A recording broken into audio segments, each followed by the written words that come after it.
suis ton père, Lucie. Tu ne vas pas me faire de mal. Mais pourquoi tous ces héros veulent envoyer leur père 6 pieds sous terre? Et surtout, pourquoi est-ce que ces scènes nous touchent au point qu'elles restent gravées dans nos mémoires des décennies plus tard? Non, je suis ton père. Est-ce que le cinéma met en scène ces situations choquantes juste pour qu'elles deviennent inoubliables? Ou est-ce qu'à l'inverse, ces scènes sont inoubliables parce qu'elles révèlent un fantasme inconscient et universellement partagé? Selon Freud, le pionnier de la psychanalyse qui a révélé les mystères de l'inconscient, tuer le père serait un désir universel qui découle de ce qu'il appelle le complexe d'Oedipe.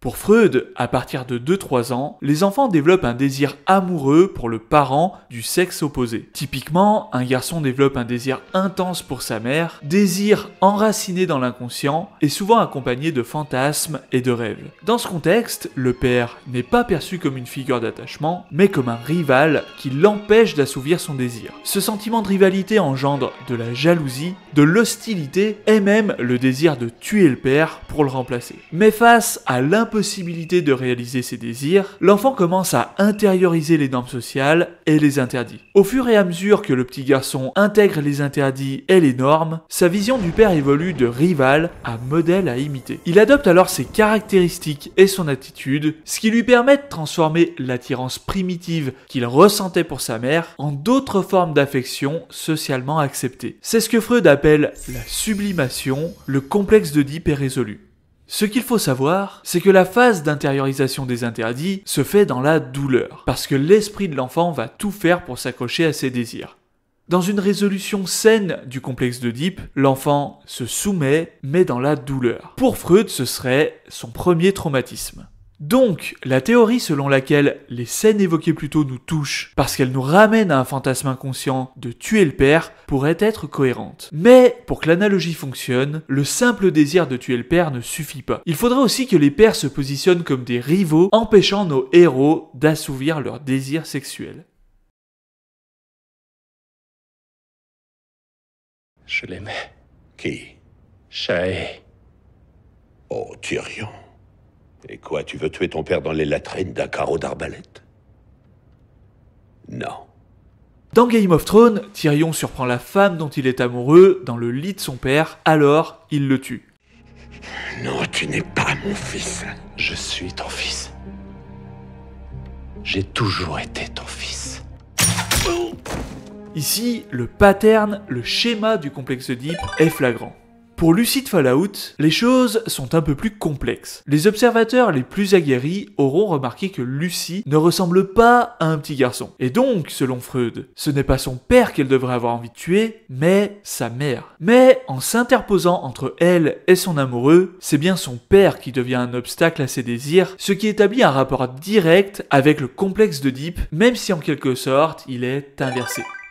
Pour Luke Skywalker, l'analogie est encore plus profonde. En plus de vouloir tuer son père, on peut observer 4 autres points communs avec le complexe d'Oedipe. Dark Vador est en réalité le père de Luke, Anakin Skywalker. Mais cette révélation n'est pas connue de Luke jusqu'à leur confrontation emblématique, ce qui souligne que le désir de tuer le père est avant tout inconscient.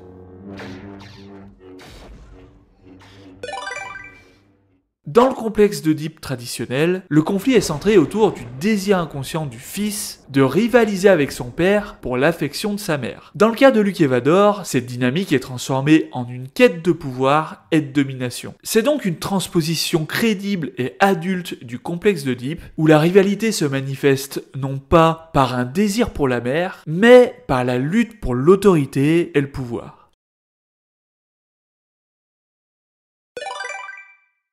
Durant leur duel, Vador coupe la main de Luke. Un acte qui peut être interprété comme une forme symbolique de castration. Dans la théorie freudienne, la castration représente la peur inconsciente des garçons de perdre leur puissance face à l'autorité du père. Pour un Jedi, perdre sa main essentielle à la maîtrise du sabre laser symbolise aussi une perte de puissance face à son père.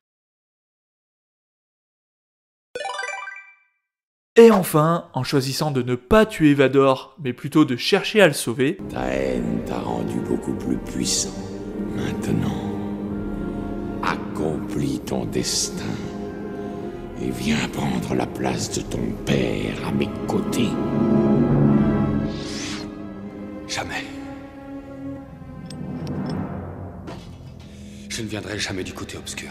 Luke transcende le conflit oedipien par la sublimation de ses impulsions agressives en des actions de compassion et de pardon, permettant une rédemption pour son père et une clôture sublimée du complexe d'Oedipe. La vidéo pourrait s'arrêter là, avec pour conclusion que si ces scènes nous touchent autant, c'est parce qu'en effet, elles révèlent nos désirs inconscients conformément au complexe d'Oedipe. Problème, pour de nombreux psychologues, le complexe d'Oedipe est une arnaque. Les théories freudiennes seraient fausses, voire dangereuses. La théorie freudienne de la sexualité fait jouer un rôle central au complexe d'Oedipe. Cette théorie oedipienne suppose que l'enfant se développe à travers un désir d'inceste exprimé envers ses parents dès l'âge de 3 ans. Freud parlait des tout-petits comme de pervers polymorphes. Il supposait que sans interdit de l'inceste explicitement posé par les pères, par les détenteurs de l'autorité patriarcale, les mères et les enfants s'adonneraient spontanément entre eux à des échanges à caractère incestueux. Pourquoi parler de ces vieilles lunes psychanalytiques aujourd'hui? Eh bien parce que ces théories criminogènes sont encore largement utilisées en France, dans un certain nombre de tribunaux, et qu'elles contribuent à décrédibiliser la parole des enfants victimes et dédouaner les auteurs de crimes sexuels sur mineurs. En France, comme dans toute l'Europe, 1 enfant sur 5 sont victimes d'abus sexuels. Dans ce contexte, des théories qui affirment que les enfants pourraient désirer sexuellement des adultes posent un problème de légitimation des abus sexuels sur mineurs. Sur le plateau de l'émission En finir avec l'Oedipe, psychologue, pédopsychiatre, sexologue et la cofondatrice de l'association Le Monde à travers un regard qui aide les victimes d'inceste, tous s'accordent à dire que les théories de Freud posent un vrai problème. Mais lorsqu'il s'agit d'expliquer comment fonctionne réellement la sexualité de l'enfant, soudain, leur consensus s'effrite. La sexualité, c'est à partir de 10-11 ans. Il n'y a quasiment rien à dire en dehors de ça. Mais Hautefiever réagit en apportant des informations contradictoires. En écoutant les innombrables victimes d'inceste devenues adultes que j'ai écoutées, ils arrivent à dire que oui, ils ont eu des orgasmes. Et que donc c'était bien la preuve que c'était eux qui cherchaient leur agresseur. D'enfants de 5 ans, de 8 ans, qui vous expliquent que oui, ils avaient eu du plaisir et qu'ils allaient chercher ce plaisir chez l'incestueur. Boris Gimpel, sexologue et psychologue, réplique. Je parlerai plus facilement d'excitation sexuelle et j'ai du mal peut-être à penser qu'il puisse y avoir du plaisir sexuel, mais je vais peut-être couper les cheveux en 4. L'excitation pour moi est vraiment clairement périphérique. Il peut y avoir une excitation sexuelle, il y a un plaisir, il y a un niveau plus élevé, je suis même pas sûr que l'enfant puisse vraiment ressentir, mais la clinique peut-être peut me contredire. Donc. Cette séquence est gravissime, même si évidemment il n'y a pas de mauvaise intention de la part du sexologue. Invalider ou minimiser des expériences vécues, comme il le fait, pousse les victimes à se sentir non reconnues, honteuses, coupables, incomprises et encore plus isolées dans une situation déjà taboue. Mais le comble de cette séquence, c'est qu'en réponse à ces propos, Hautefiever propose une théorie selon laquelle le plaisir éprouvé par les enfants serait en réalité une intériorisation du plaisir de l'agresseur. Il y a une hypothèse selon laquelle le plaisir éprouvé, c'est en fait l'intériorisation du plaisir de l'agresseur. Voilà, ce qui serait plus cohérent, je pense, je trouve. Pourquoi c'est un comble? Parce que cette théorie découle directement des théories de Freud, alors même que le but de cette émission est de démontrer que ces théories n'ont aucun sens. Désir sexuel chez l'enfant et encore désir incestueux chez l'enfant, ça n'a aucun sens, c'est extrêmement choquant. C'est, si je peux me permettre, bête et choquant. Mais alors, comment expliquer ce paradoxe? La réponse se trouve dans le mythe grec qui a inspiré le complexe d'Oedipe.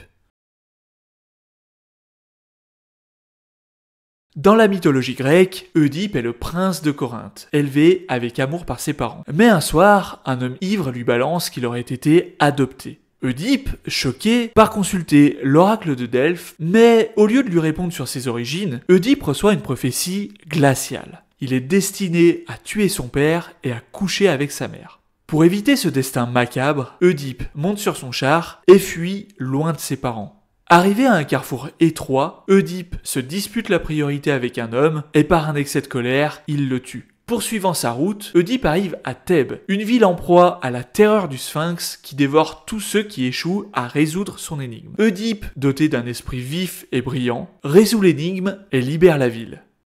Reconnaissant, les Thébiens offrent à Oedipe le trône et la main de la reine veuve Jocaste. Ensemble, ils vivent heureux et font 4 enfants. Mais un jour, la vérité leur tombe dessus. L'ivrogne avait dit vrai. Oedipe a bien été adopté, son véritable père, c'est l'homme qui l'a tué dans sa fuite, sa véritable mère, c'est Jocaste.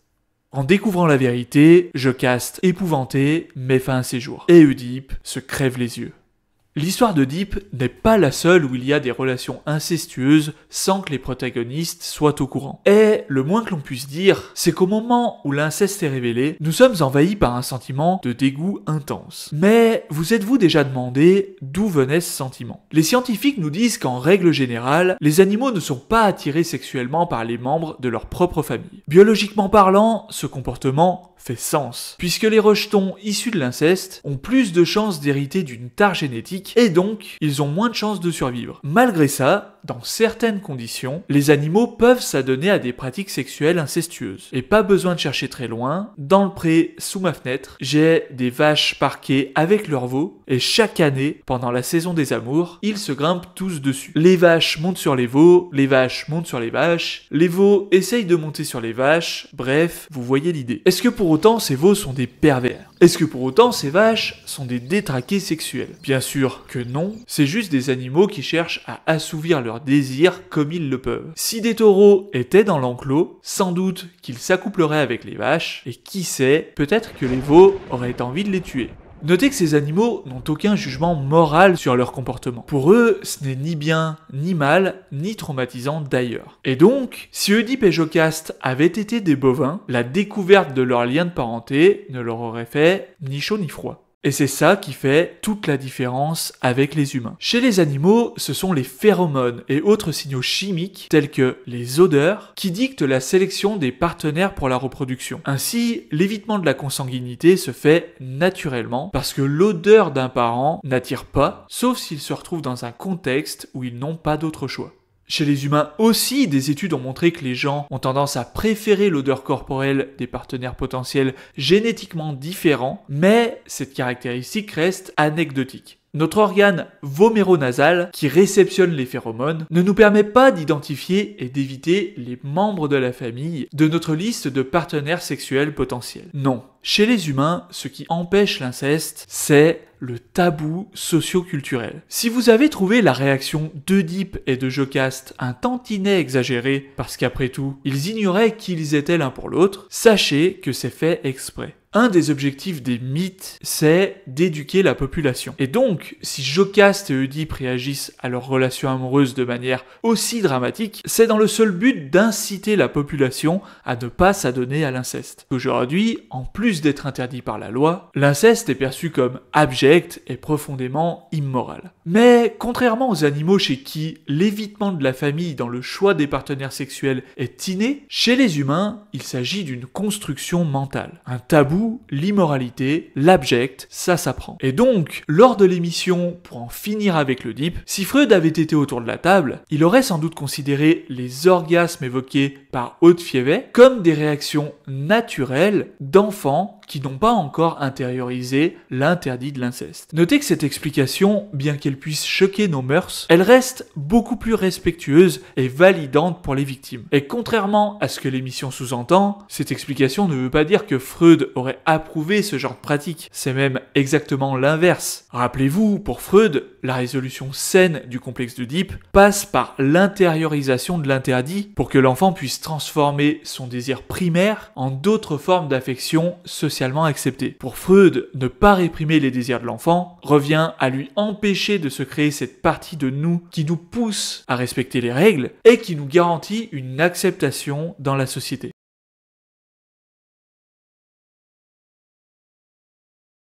Donc non, Freud ne promeut pas l'inceste, et même si dans ses écrits on retrouve des choses qui choquent nos mœurs, qui sont instrumentalisées à mauvais escient dans les tribunaux, ça ne veut pas dire pour autant que ces théories n'apportent pas plus de réponses qu'un certain déni de la réalité de nos experts d'aujourd'hui. Et donc, au final, tuer le père, vrai désir ou fiction ?